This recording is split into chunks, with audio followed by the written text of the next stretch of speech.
Kawawa naman si Sus guys, sa katali oh. Hello Susus!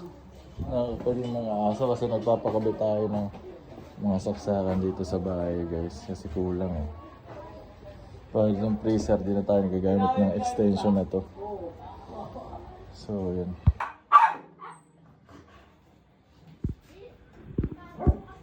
Balinis tayo ng aircon ngayon.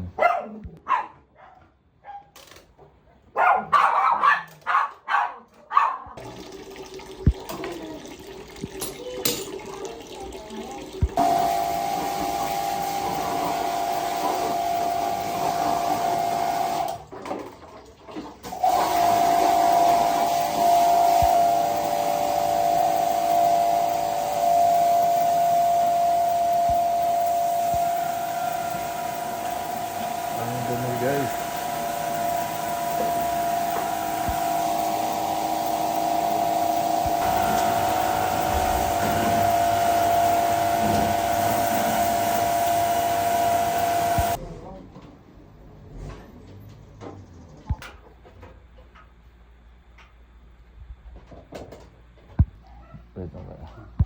So ayan guys, okay na ulit yung mga aircon natin, malamig na naman, and masakit na naman sa balat yung lamig nakaraan, parang ano lang blower na lang siya kasi madumi na. So yan, lagi natin pinapalinis every 4 months para yung maintenance niya and hindi rin masira kaagad yung aircon natin.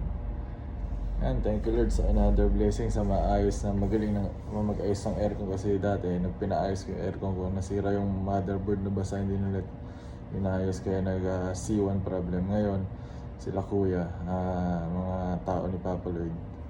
So, ang galing gumawa, hindi nadadamage yung aircon. Thank you Lord sa mga taong binibigay nyo para ayusin ng maayos yung mga bagay at gamit namin. In Jesus' name.